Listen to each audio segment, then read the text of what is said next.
Bismillahirrahmanirrahim. Assalamu alaikum, dear students. My today's topic of discussion is the gross anatomy of larynx. Larynx is the voice box because this is an organ which is responsible for the production of the voice and phonation, and it is also an air passage, and at its upper part it acts as the laryngeal inlet, which is the sphincter for the lower respiratory passage.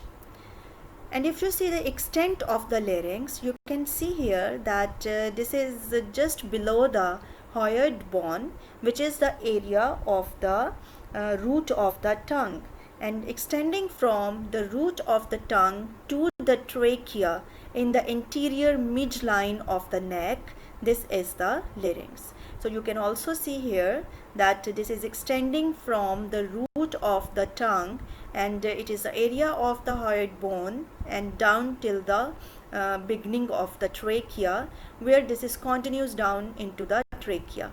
And this larynx that is in front of third to sixth cervical vertebra, but this is different in the adult. See here that in the children that is of the smaller size, and this is going to extend between second and third cervical vertebra, and also in case of female this is a bit higher as compared to the male. In adult male it extends between the fourth cervical vertebra to the fifth cervical vertebra. So you must remember for the differences in the adult larynx and in the infant larynx. That is very important viva question, and for that you must remember the 7S. In this 7S there is the size which is smaller in infant, as I have already told you, as its extent you have seen. The shape of the larynx in the infants is just a funnel shaped, and so that means that is narrow in the inferior aspect, and it is cylindrical in adults. The laryngeal cartilages, which is the most important framework of the larynx, that are softer in the infants. This is superiorly placed, and that is more straighter as compared to the adult, where it has some oblique in nature. So its sensitivity is also greater in infants, as it is very easily going into the spasm, and easily it can be blocked. Its supraglottic area and the subglottis area, the subglottis is very narrow, and even a small amount, a small swelling, or you can say the aspiration of the milk, it can lead to the obstruction of the airway in infants. So that's how we said that in infants this is a bit poorly developed. So there are 7S you must remember for the differences in between adult and infant larynx. So the most important component in the laryngeal framework of the larynx are the cartilages. That is mainly, you can see these are the cartilaginous framework. Along with that, definitely these cartilages, these are going to join together through some joints. Then there are the ligaments and membranes which are holding them together, the muscles which are acting to make the larynx open, the vocal cords open or close, and definitely its interior and inner aspect is lined by the mucous membrane, as all the other organs which are lined by the mucous membrane. And the hyoid bone, it is also having very important role for the movement and actions of the and functions of the larynx, as we will see in the next slide in the lecture. And you already know about the suprahyoid and infrahyoid muscles. These are very important for the elevation and depression of the larynx. So by the knowledge of these muscles, you can appreciate the very important role of the hyoid bone in the laryngeal framework. So here you can see the cartilages. They are okay. Coming next, moving To the next slide, where you can see the cartilages of the larynx. So we can divide them into the paired and unpaired cartilages. So the very important and the big one, these are the unpaired cartilages. These unpaired one are the number one here. You can see the larger one, that is the thyroid cartilage. Then is this ring shaped cricoid cartilage, and a leaf-like cartilage which is present at the laryngeal inlet. This is the epiglottis. And the paired, which are a bit smaller cartilages, these are the arytenoid cartilages. Then there is the corniculate and cuneiform cartilages. So these are the cartilages actually which are present in the fold, extending from the arytenoid cartilage to the epiglottis, which is array epiglottic fold. The arytenoid, from here we are taking array, and epiglottic fold, in that these two corniculate and cuneiform cartilages are present. So these are the cartilages. So we will see the detail and explanation of these cartilages one by one.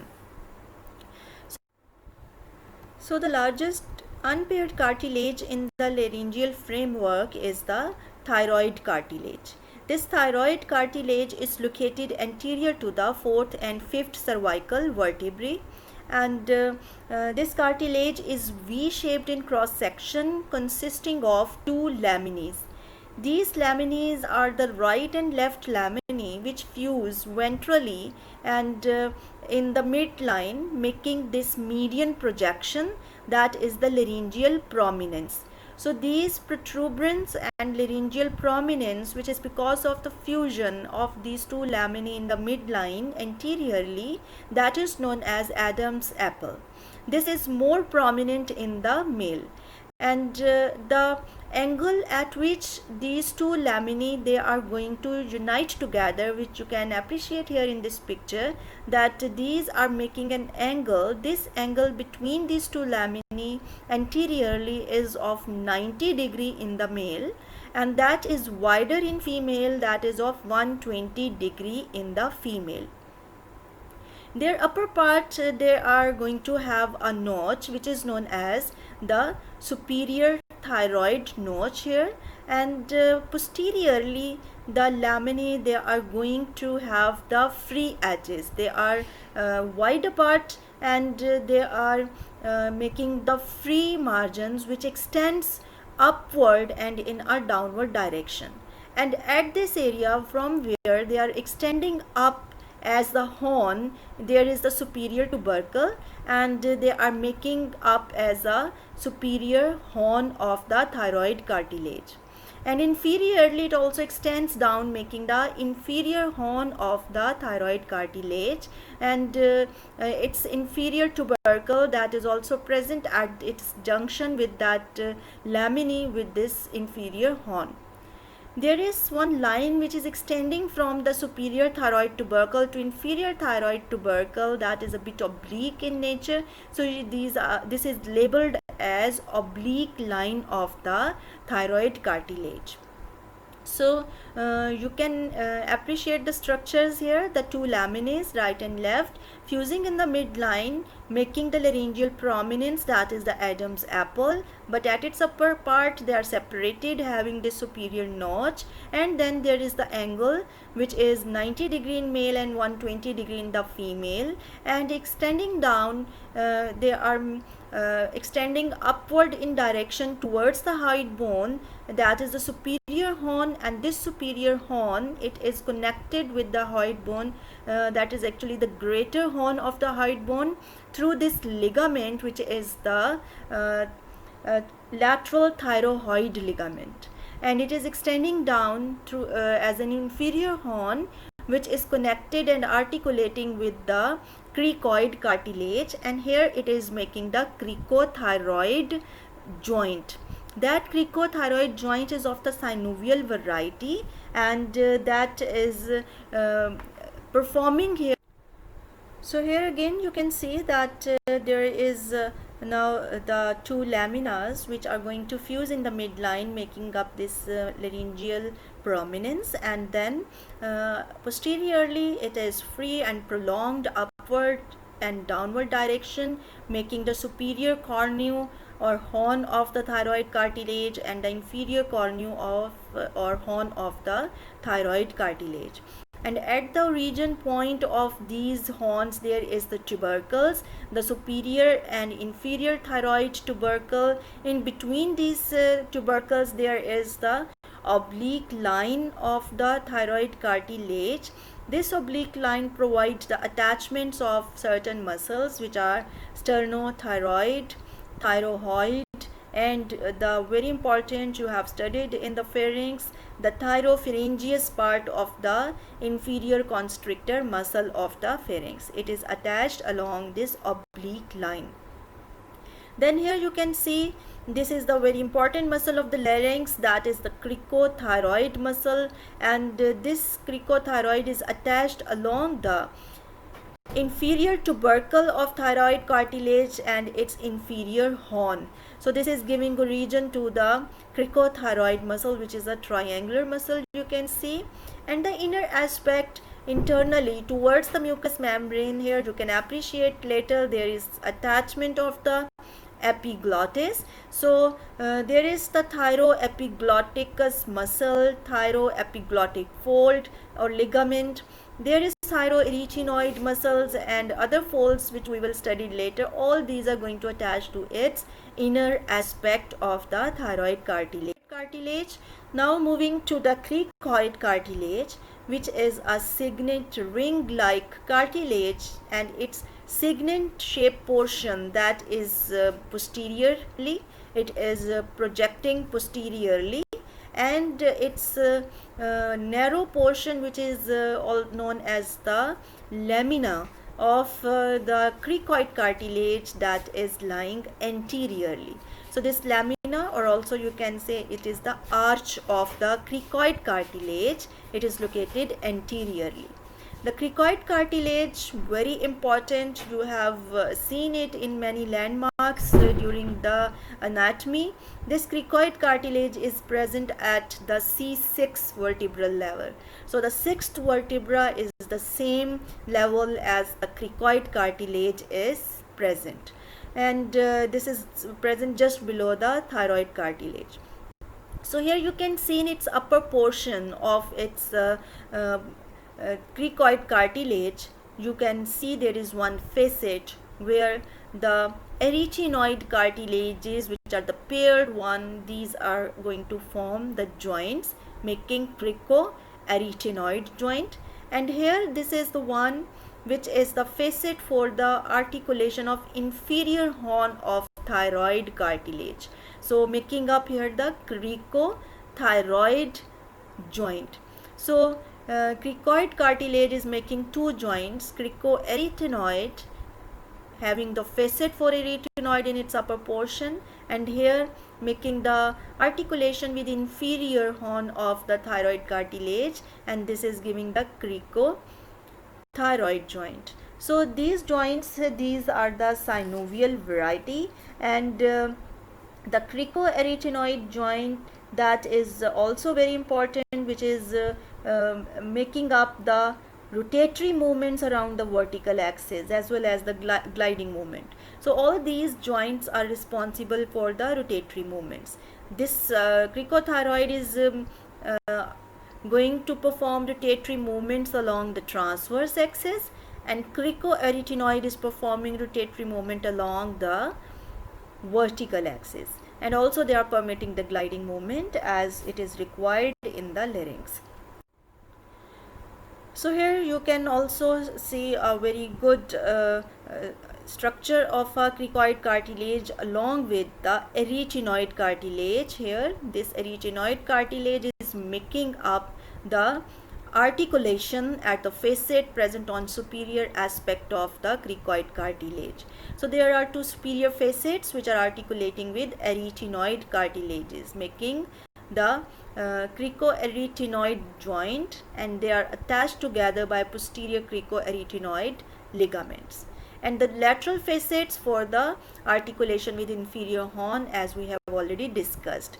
The lower border of the cricoid cartilage joins to the first tracheal ring by means of a membrane or a ligament, which is known as cricotracheal ligament. So we will see in the next slide again, but here you can appreciate the signet ring appearance of the cricoid cartilage, and this is anterior aspect which is having this arch, and this part which is broad and signet shape, that is making facing posteriorly.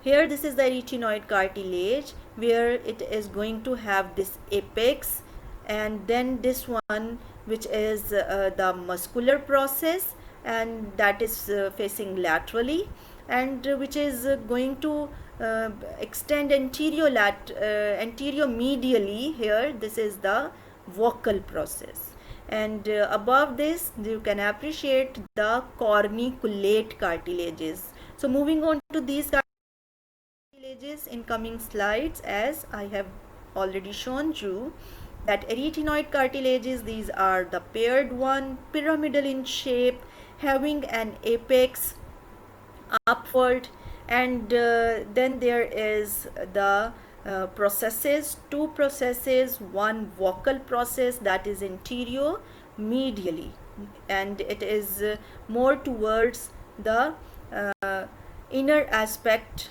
mucosal side of the larynx, and the one which is the laterally projecting, this is the muscular process, that is mostly giving the attachment to the muscle of the larynx. Intrinsic muscles of the larynx are mostly attached here, and the vocal process is giving attachment to the vocal cord. So this is also making one very important component in a vocal cord formation.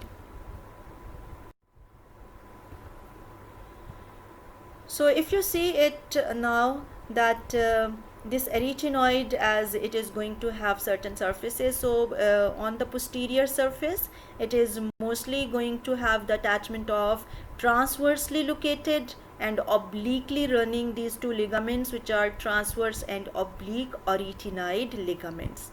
Its medial surface internally covered with the mucosa, and that is facing inside towards the laryngeal cavity, and anterior lateral surface is giving attachment to thyroarytenoid muscle, extending from thyroid to arytenoid, from inner aspect of the thyroid to the arytenoid there is the attachment of thyroarytenoid muscle.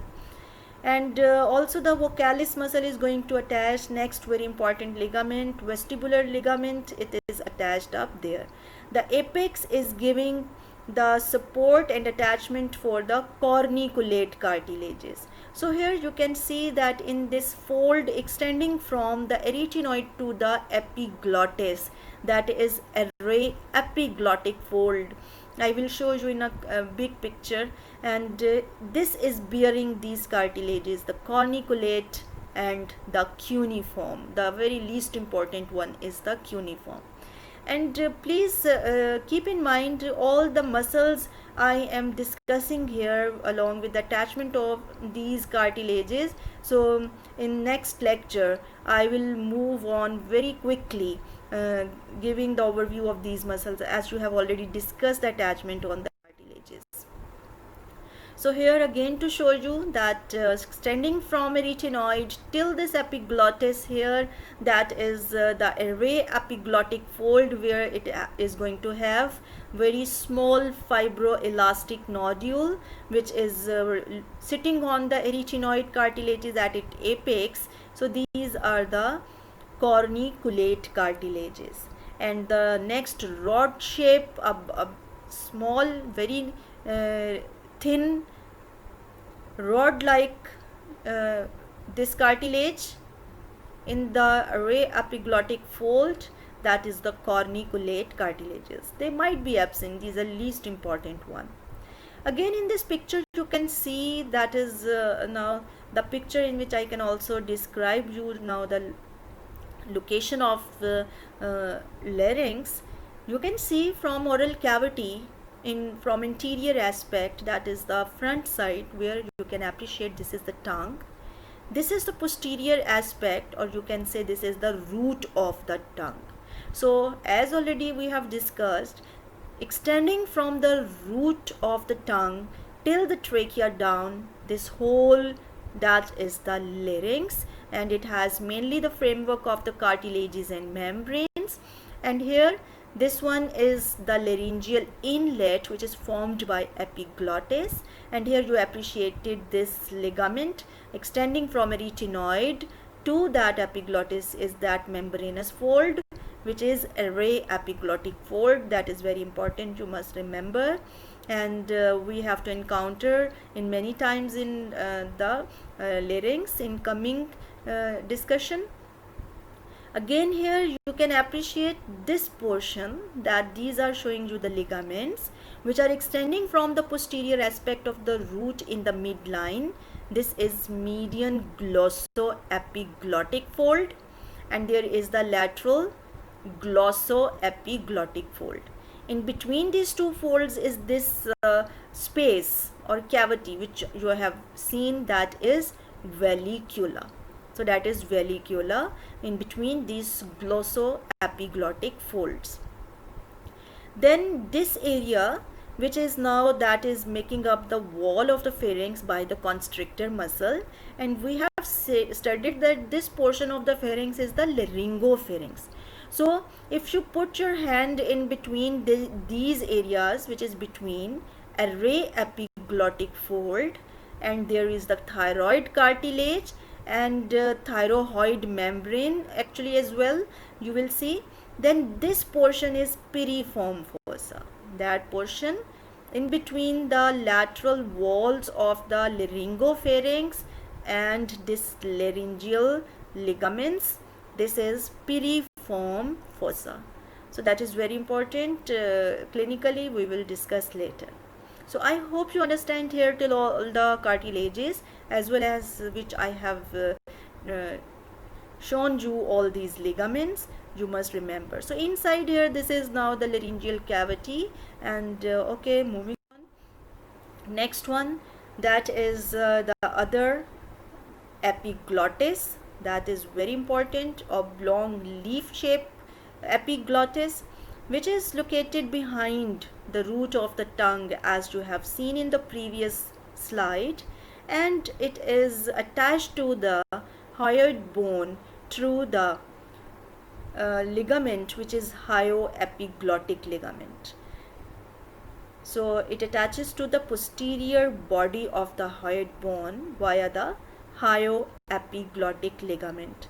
And this one, where its lower portion, its lower end, which is a stalk like, very narrow stalk like part of this epiglottis, this one is going to attach to the inner surface in the midline to the thyroid cartilage.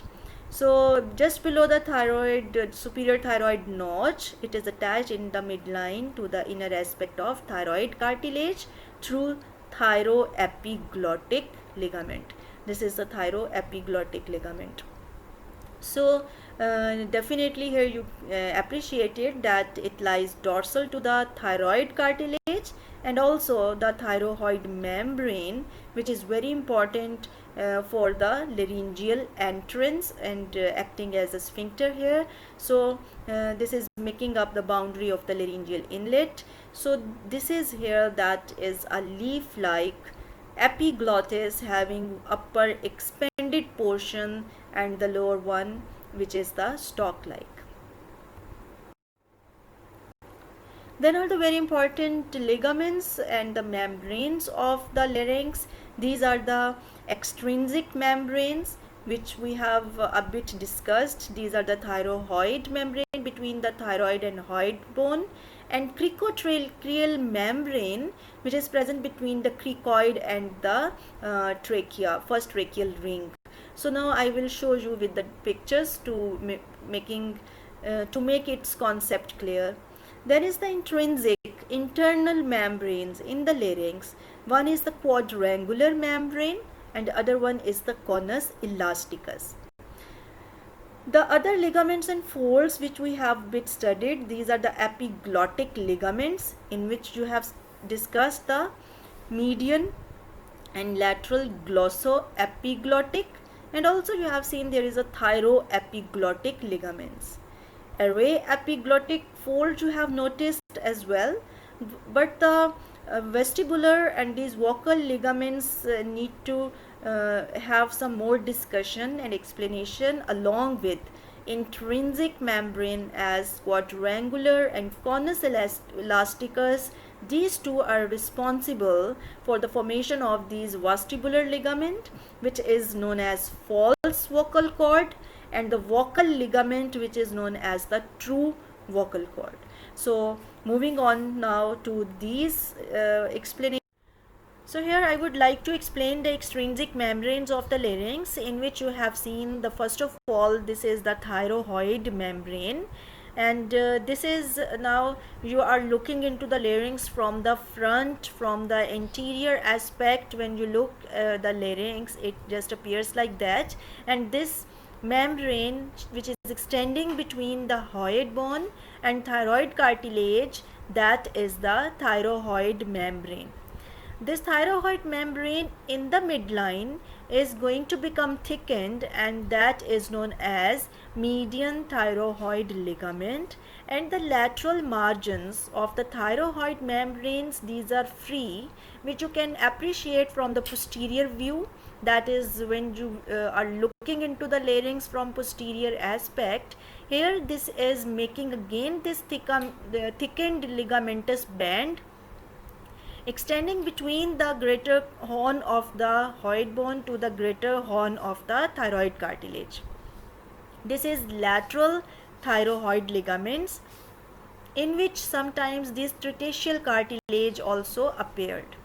And now you can also appreciate this epiglottis, which is present dorsal to the thyroid cartilage, hyoid bone and thyroid membrane, and you can see it very easily from the posterior view.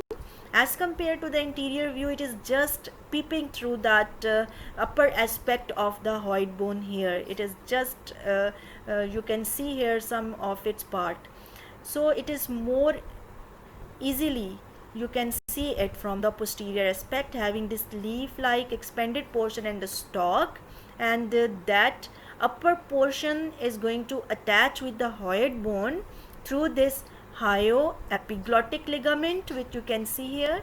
This is the hyoepiglottic ligament, and the stalk of the epiglottis is attached to the inner aspect of the thyroid cartilage through this thyroepiglottic ligament here, which you can see. So this portion is from the lateral view. If you have the cut section and you are looking into the larynx from the lateral aspect, one of its lateral wall, so here you can see this cut end of the epiglottis as well. Then in the inner side, in the inner aspect of the cavity of the larynx, you are going to appreciate another two ligaments, which are the vestibular ligament, the upper one. This is the lower free margin of the quadrangular membrane extending from the arytenoid cartilage.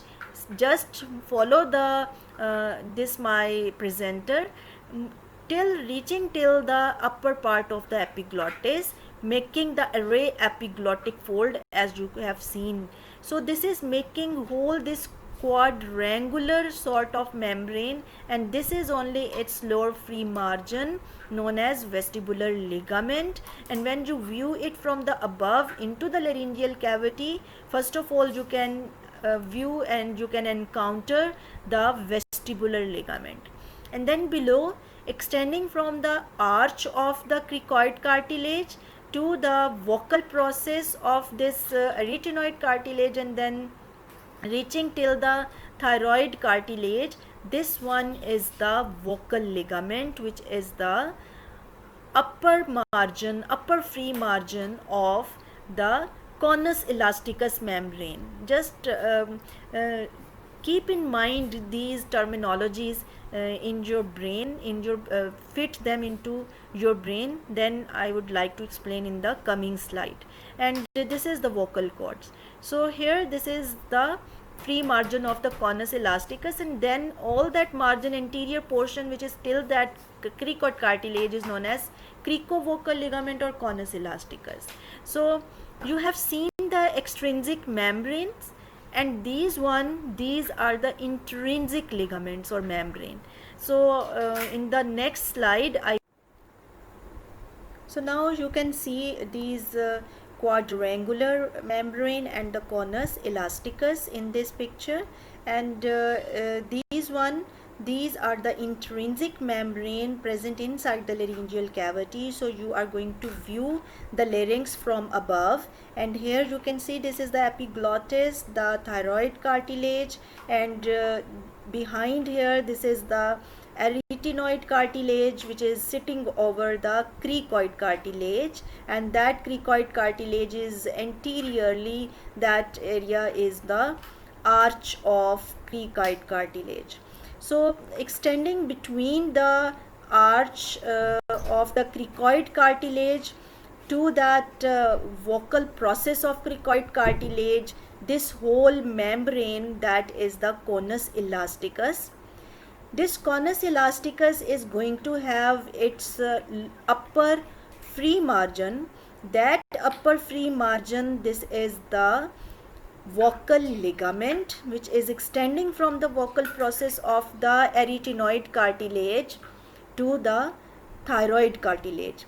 So that one is the vocal ligament. Along with that vocal process of arytenoid cartilage, it forms vocal cord, which is a true vocal cord. This is pale in color, avascular, it appears white when you view it from above.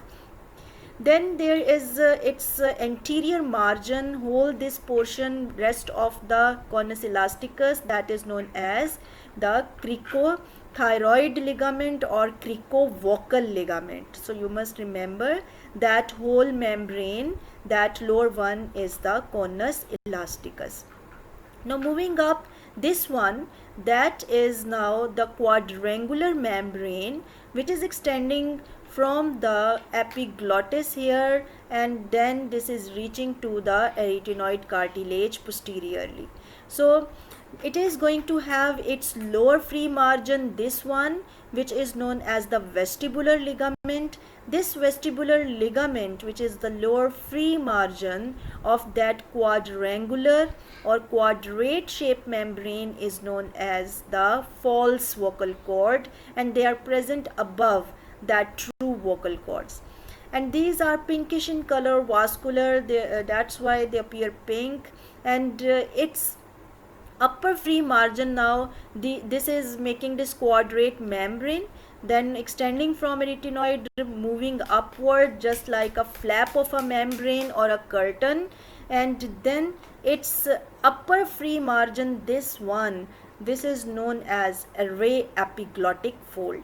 So that is array epiglottic fold from arytenoid to epiglottis, and its lower margin, lower free margin of this quadrate membrane is known as vestibular fold. So you must remember these two membranes along with their margins and the formation of. So these vocal ligaments, vocal cords, which is also known as the vocal folds, these are actually the true vocal cords. So these vocal cords, now from the side view, from the lateral aspect, you can see in its inner side of the larynx, this is cut end. So definitely this is the inner aspect of the larynx, in which you can appreciate this membrane, which is from the arch of the cricoid cartilage to the epiglottis, and also it has attachment to the vocal process of the arytenoid cartilage. So that is the cricovocal or conus elasticus membrane. Its free margin, which is the upper one, that is making up the vocal ligament, that is the upper margin of the conus elasticus. So this is the vocal ligament and vocal fold. It is known as vocal cord when this is having also the cartilaginous portion of the vocal process of arytenoid. So you must remember the difference in vocal fold and vocal cord. Vocal fold is the free margin of this conus elasticus, which is only the membranous one. This is vocal cord and vocal ligament. But if I'm asking about the vocal cord, that is also having the cartilaginous portion along with that ligament, which is the vocal process of arytenoid cartilage. So define vocal cord, that is going to have the ligamentous portion, which is the upper margin of conus elasticus known as vocal fold, plus this cartilaginous portion which is formed by the vocal process of arytenoid cartilage. So that's now completely this cartilaginous plus this ligamentous is now making up true vocal cords. So you must remember this. This is the important viva question. They are going to be asked what is our difference between vocal fold and vocal cords. So I hope now you understand.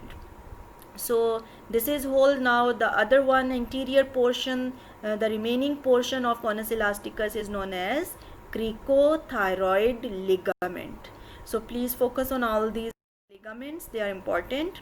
So here now you can see that this one, that is now making up the posterior aspect, here you can see, and this whole portion is the anterior aspect where you can appreciate this root of tongue, and this is the epiglottis, and then behind there will be the cricoid cartilage and arytenoid cartilages, where you can appreciate in this margin, which is array epiglottic fold extending from arytenoid cartilage to the epiglottis, and this is the free margin of quadrangular membrane as you have seen, and this its upper free margin is known as vestibular fold. So this whole quadrangular membrane, this margin is vestibular fold, and this whole margin you can appreciate is the array epiglottic fold.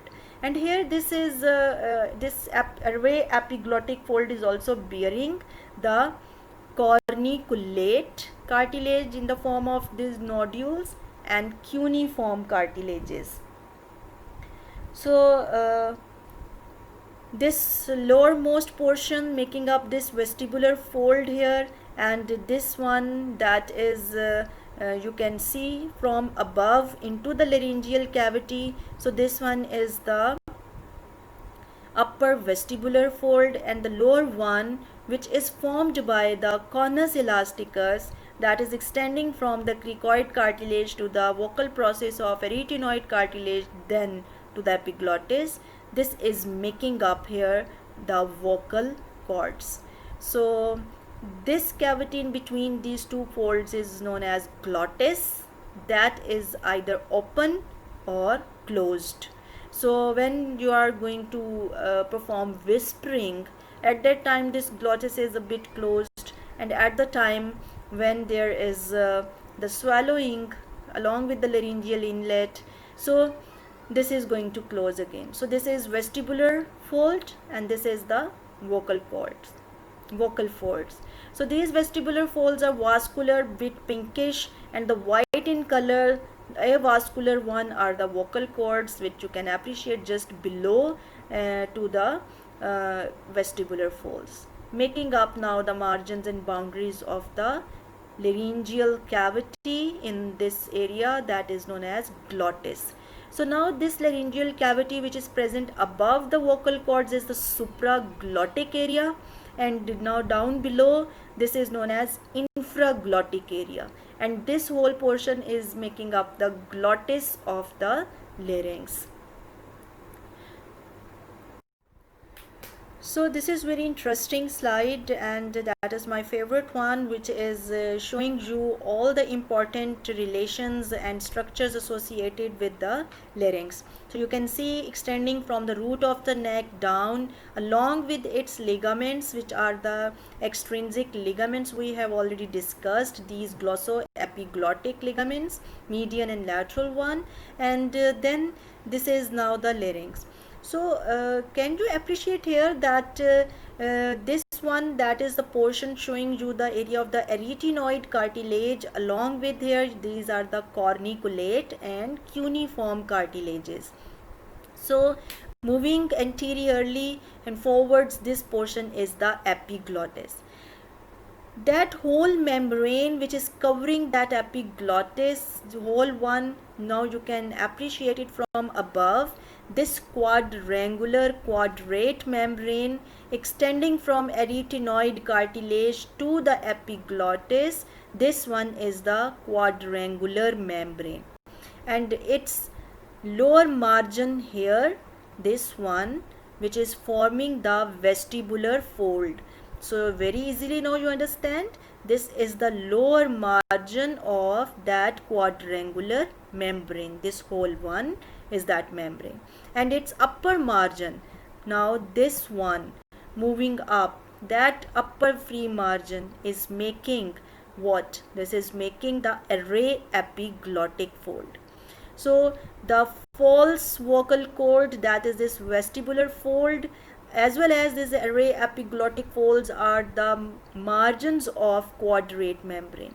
So this whole is the quadrate membrane, and towards the lower side inward, then you have the conus elasticus, which is extending from the arytenoid, its vocal process, and then lamina of the cricoid cartilage, that is conus elasticus, below that quadrangular membrane, and its upper margin is forming that vocal folds. So these are vocal folds. So here you can understand all these membranes, all these ligaments.